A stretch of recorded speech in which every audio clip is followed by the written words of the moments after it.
Nicola, boa noite, tudo bom? A desculpa é a insistência, mas tem alguma verdade sobre a Arrascaeta no Cruzeiro no ano que vem, já que ele ainda não renovou com o Fla? Vamos lá, Dalmo. Antes de dezembro de 2026, chance zero. O contrato do Arrascaeta não é que ele acaba em dezembro desse ano, ele acaba em dezembro do ano que vem. E em março, o empresário do Arrascaeta veio ao Rio para tomar um café com o José Boto para dizer, ó, o Arrascaeta gostaria de renovar o contrato. A gente pode conversar? E a resposta do Boto foi não. Nesse momento, a prioridade do Flamengo é renovar com Varela, renovar com Gerson, são outras situações. Mais para frente a gente conversa. O empresário do Arrascaeta pôs o rabinho entre as pernas, voltou para o Uruguai, certamente frustrado. Não sei se é uma coincidência, mas a partir desse episódio, o Arrasca passou a jogar muita bola com a camisa do Flamengo. O que pode acontecer, Dalmo, é que quando o Flamengo procurar um empresário para conversar de uma renovação, o empresário pode falar, agora quem não quer somos nós, vamos esperar mais um pouco. E a impressão que eu tenho é de que a única coisa que o Flamengo não pode deixar acontecer é permitir que o Arrascaeta entre em 2026 sem esse contrato renovado. É o tipo do equívoco que eu acho que não dá para cometer com um cara grande como o Arrasca. Isso porque a partir de julho do ano que vem ele pode assinar um pré-contrato e sair para jogar em qualquer outro clube. E aí vem uma informação de bastidor que tem a ver com o Cruzeiro. O dono da SAF do Cruzeiro, o Pedro Lourenço, não é que ele gosta, ele é apaixonado pelo Arrascaeta, tá bom? Vamos começar aqui com um grande jogo. Fizeram Corinthians e Cruzeiro. A partida em São Paulo, no Parque São Jorge, e o Cruzeiro foi derrotado. O Cruzeiro chegou a virar o jogo, saiu perdendo 1-0, virou 2-1 e depois o Corinthians virou novamente 4-2. Um gol do Corinthians foi irregular para variar, né? Falta na goleira do Cruzeiro, a arbitragem não marcou, não tem VAR nessa fase e aí o Cruzeiro foi derrotado. Primeira derrota do Cruzeiro no campeonato. Cruzeiro terminando na primeira colocação com 36 pontos. Corinthians o segundo, 34. São Paulo o terceiro, 33. Palmeiras o quarto, 30. Flamengo o quinto, 27. Ferroviária na sexta colocação, 25. Bahia na sétima com 24. Red Bull Bragantino, o oitavo, com 20 pontos. E é o adversário do Cruzeiro nas quartas de final. O Cruzeiro decide em casa. Os jogos das quartas de final: Cruzeiro e Red Bull Bragantino, Corinthians e Bahia, São Paulo e Ferroviária, Palmeiras e Flamengo. Passando, o Cruzeiro enfrenta o vencedor do duelo entre Palmeiras e Flamengo na semifinal do Campeonato Brasileiro Feminino A1, mas os jogos somente no mês de agosto. O Cruzeiro segue aí com a turma de férias, jogadores do departamento médico trabalhando e a diretoria também, ainda buscando as peças que quer o Leonardo Jardim. Muita conversa, muita negociação, nomes aí, alguns ainda em sigilo, alguns a gente já trouxe, principalmente ali a questão da zaga, e vamos ver, o Cruzeiro quer, claro, quanto mais cedo conseguir contratar, melhor, e aí vamos acompanhar. Agora, sobre saídas, temos novidade. Fabrício Peralta, volante, o Cruzeiro negocia o retorno do atleta ao Cerro Porteño. Não é uma venda, o que era uma ideia, mas impossível neste momento, já que o atleta não consegue jogar e o Cruzeiro deve emprestar o jogador ao Cerro Porteño, ele saindo do Atlético Paranaense e voltando ao Cerro para ver se ele se reencontra, né? E aí, quem sabe, lá no futuro pode pintar alguma coisa, já que ele não está nos planos do técnico Leonardo Jardim. Sobre Lautaro Dias, veio uma informação de Recife de que o Sport teria interesse no atleta. O Cruzeiro vai aguardar o mercado para saber o que vai fazer com o Lautaro Dias. É um jogador que, se chegar uma proposta interessante de um clube querendo, talvez até em definitivo, o Cruzeiro topa fazer negócio. Por exemplo, muito se comentou sobre o interesse do Inter. Se isso se confirmasse, por exemplo, o Cruzeiro podia até estudar numa negociação envolvendo o Vitor Gabriel, mas nada em estágio avançado, nada de forma concreta nessa questão.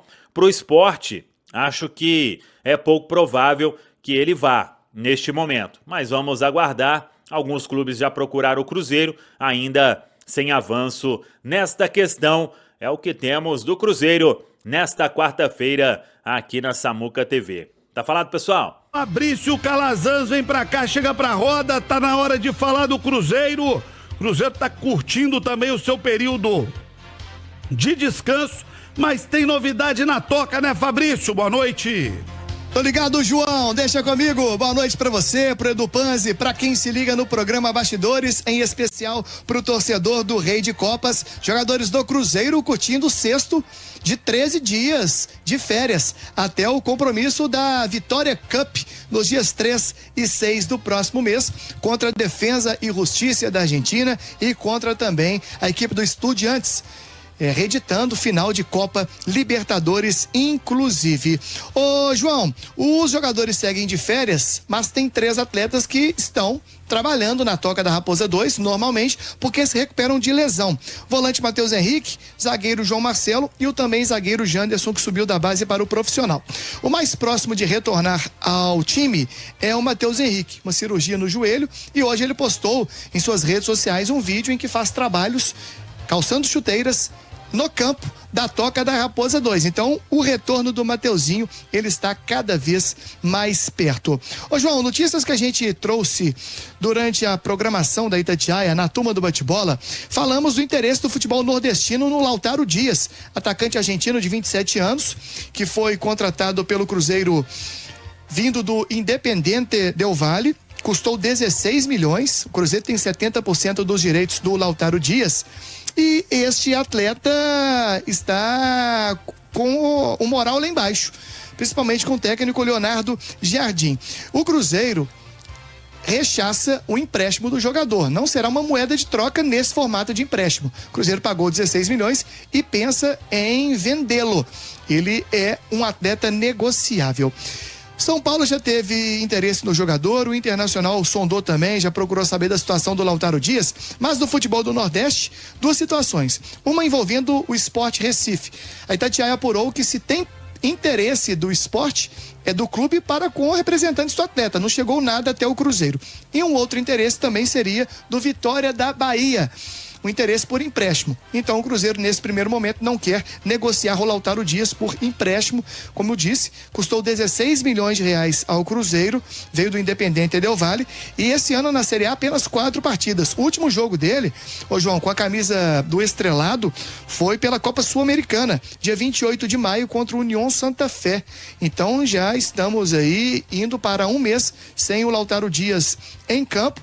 Está com um cartaz lá embaixo, mas foi um alto investimento e o Cruzeiro só aceita negociar neste momento se receber alguma compensação financeira. João. Agora eu vou te apertar, viu? Queria que você trouxesse pra gente uma informação em primeira mão, tá? Um exclusivo aí, que eu sei que todo dia você tá apurando alguma coisa, mas aí eu vou abrir o Brasil pra você. Flamengo, Palmeiras, tem alguma coisa grande para acontecer, uma grande contratação, uma grande bomba, pode escolher o time aí, mas consegue trazer uma exclusiva para nós, não? Uma primeira mão aí, não? Rafa, deixa eu contar sobre um papo que uma pessoa importante e ligada ao Cruzeiro teve recentemente com o Pedro Lourenço, né?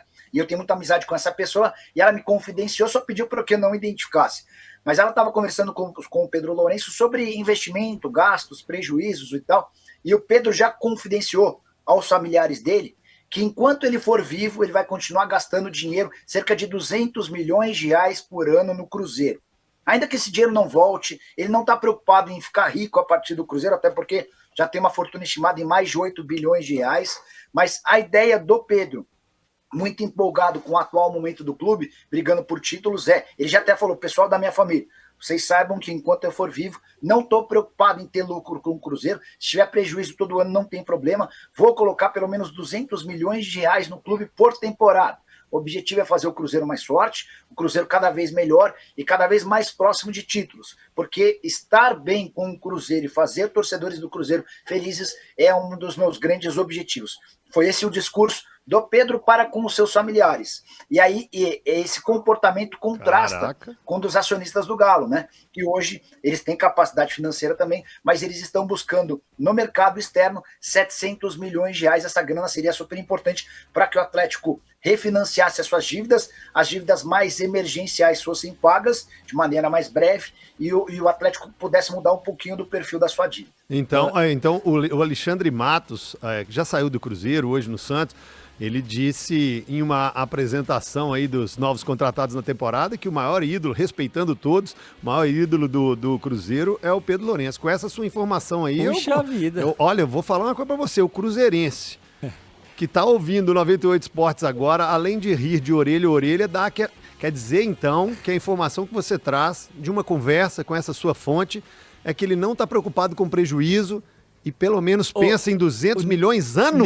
Nicolinha, o feriado do Cruzeirense ficou agora... 200 milhões por temporada, Nicola? Por temporada, ele não está preocupado se vai ter prejuízo, se vai ter lucro. Ele não comprou o Cruzeiro pensando em receita, em aumentar seu patrimônio, nada disso. Ele até tinha ideia de comprar lá atrás, antes do Ronaldo, mas ele tinha muitas preocupações, porque o estado do Cruzeiro era muito complexo mesmo, com dívidas, enfim. A partir do momento em que o Ronaldo chega, arruma a casa, equaciona as dívidas mais emergenciais, soluciona problemas na FIFA, aí o Pedro se sentiu confortável para comprar. E essa conversa do Pedro com os seus familiares é uma conversa recente, é uma conversa de semanas. E ele deixou bem claro, pessoal, o Cruzeiro é a minha vida, eu vou investir 200 milhões de reais por ano, porque o Cruzeiro é a realização do meu sonho. E o pessoal, os filhos dele, claro, pai, manda bala e tal, um dos filhos dele tem cada vez mais... tamanho dentro do dia a dia do clube. A saída do Matos aumenta a importância e o protagonismo do Pedro Júnior, que tem sido extremamente próximo do técnico Leonardo Jardim. Enfim, dá para dizer que a família do Pedro Lourenço apoiou a ideia e o Cruzeiro vai ter pelo menos 200 milhões de reais de aporte anual do seu dono. Ô, Nicola, isso porque o Miranda pediu um furo, o Miranda pediu uma novidade, meio que estilo Brasil. Você veio com a regional e o torcedor do Cruzeiro agora... Tá no arraiar, total. Torcedor do Cruzeiro. Já largou tudo, já vendeu tudo e foi embora. Que isso? Eu fico imaginando a conversa deles no jantar, né? Ô pai, me dá uma Ferrari aí. Tô sem dinheiro. Não, filho, pai, você deu 200 pro Cruzeiro, arruma uma Ferrarizinha Eu pra com dificuldade de pagar um boleto e lá 200 milhões. Fala pessoal, estamos aí com atualizações importantes do Cruzeiro. Se inscreva e ative o sininho para receber mais atualizações da Raposa todos os dias. Deixe seu like que é muito importante para o crescimento do canal. Utilize o espaço aqui embaixo para registrar sua opinião. Ficamos por aqui com mais esse giro de notícias. Um abraço e até o próximo vídeo.